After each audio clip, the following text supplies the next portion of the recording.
সুপ্রিয় দর্শক শ্রোতা, আজ আমরা শিল্প বিপ্লব অর্থাৎ ইন্ডাস্ট্রিয়াল রেভলিউশন সম্পর্কে একটু জানব। প্রথমত, শিল্প বিপ্লব কি জিনিস এবং শিল্প বিপ্লব এ পর্যন্ত কয়বার হয়েছে এবং কোন দেশে সূত্রপাত হয়েছে বিস্তারিত আমরা জানবো। হয়তো ভিডিওটা একটু বড় হইতে পারে, আপনারা যদি মনোযোগ সহকারে দেখেন তাহলে শিল্প বিপ্লব সম্পর্কে বিস্তারিত আপনি জানবেন এবং আমার মনে হয় না আর কোনো ধরনের কনফিউশন থাকবে। সুতরাং ভিডিওটি না টেনে আস্তে আস্তে আমাদের সাথে দেখা শুরু করুন, দেখবেন একদম ক্লিয়ার হয়ে যাচ্ছেন।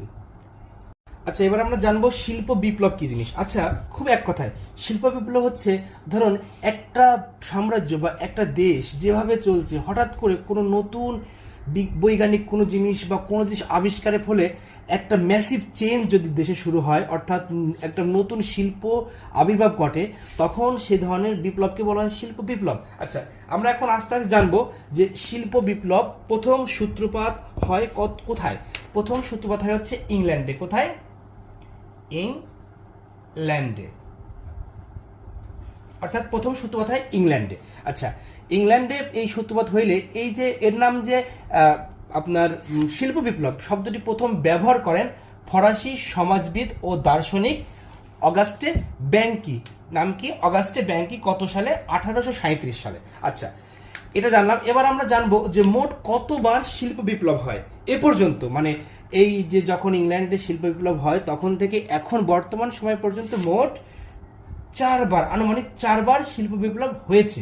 আচ্ছা, এখন আমরা এক এক করে জানবো। দেখুন, আমি লিখে রেখেছি প্রথম শিল্প বিপ্লব, দ্বিতীয় শিল্প বিপ্লব, এর পরে আমরা জানবো তৃতীয় এবং চতুর্থ। আচ্ছা, প্রথম শিল্প বিপ্লবটা কত সালের দিকে হয়?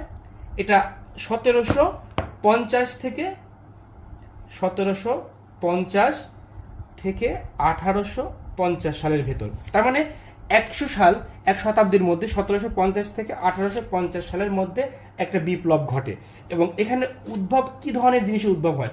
মূলত পুঁজি বাজারের উদ্ভব ঘটে। পুঁজি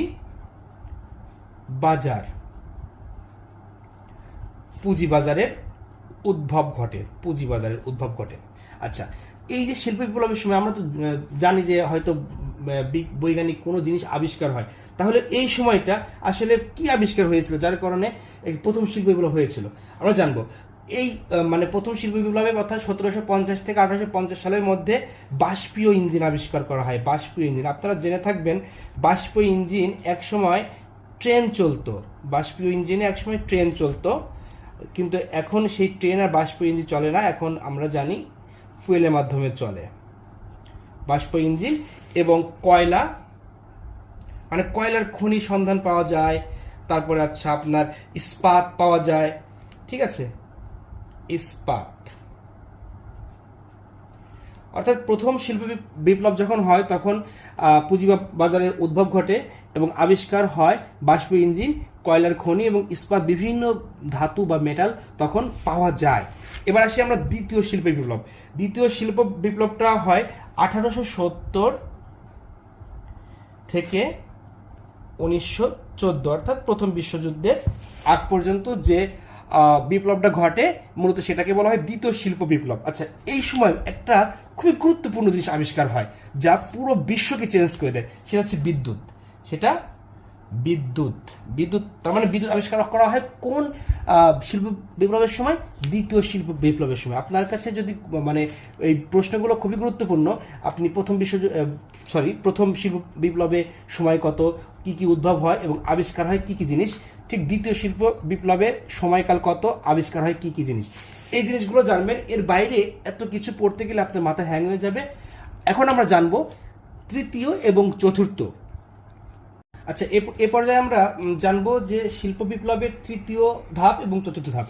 আমরা কিন্তু এর আগে জেনেছি দ্বিতীয় শিল্প বিপ্লব এবং প্রথম শিল্প বিপ্লব সম্পর্কে।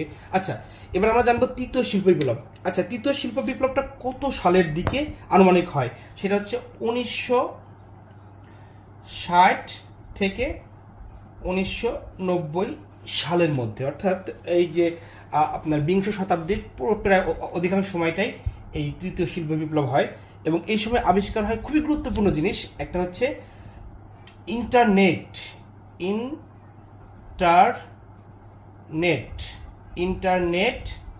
এবং ট্রানজিস্টর।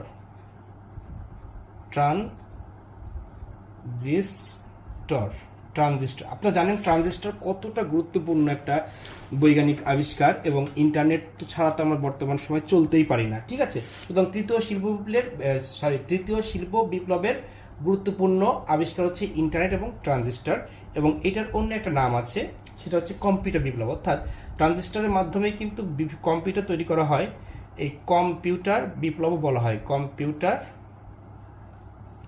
বিপ্লব।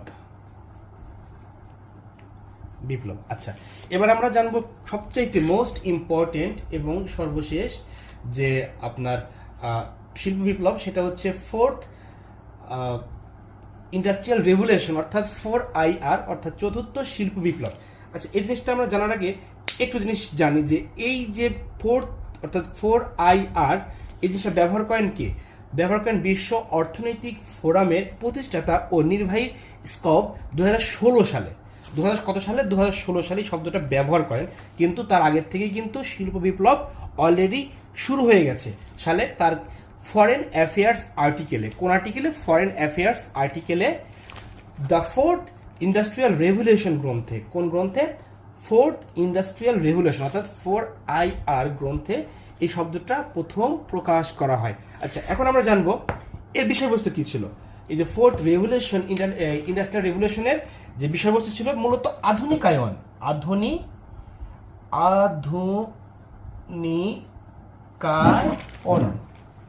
মূলত আধুনিকায়ন ছিল এই ফোর্থ ইন্ডাস্ট্রিয়াল রেভলিউশনের। আচ্ছা, এর অন্য নাম ছিল হচ্ছে ডিজিটাল বিপ্লব, ডিজিটাল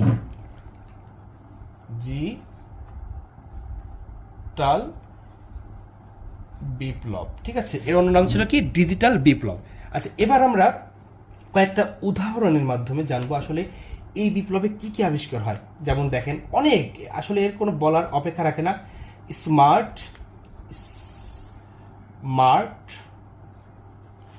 ফোন। আচ্ছা, যখন এই যে ফোনগুলো যখন আমরা দেখতেছি সব ফোন, স্মার্টফোন, রোবোটিক্স,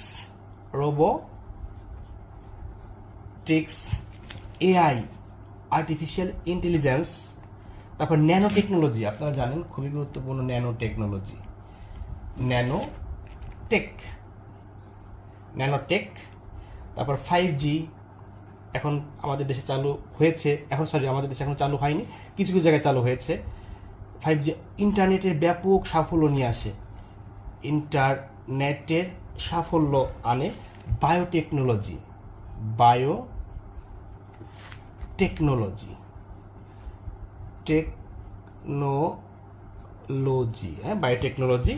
ইত্যাদি। আসলে এই যে ফোর্থ ইন্ডাস্ট্রিয়াল রেভলিউশনের, এটা বলে শেষ করা যাবে না।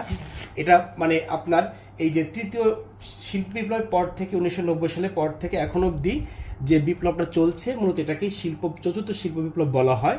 এবং পরীক্ষায় এই চতুর্থ শিল্প বিপ্লব, তৃতীয় শিল্প বিপ্লব এবং প্রথম দ্বিতীয় এর যে মেন থিমগুলো অবশ্যই পরীক্ষায় আসবে। সুতরাং আপনারা এইগুলা ভালো মতো জানবেন, এবং আর যদি কোনো এই ধরনের কোনো সমস্যা থাকে, কোনো তথ্য জানার জন্য অবশ্যই আমাকে জানাবেন, কমেন্ট করবেন, আর ভিডিওগুলো শেয়ার করুন যেন সবাই দেখতে পায়। ধন্যবাদ সবাইকে।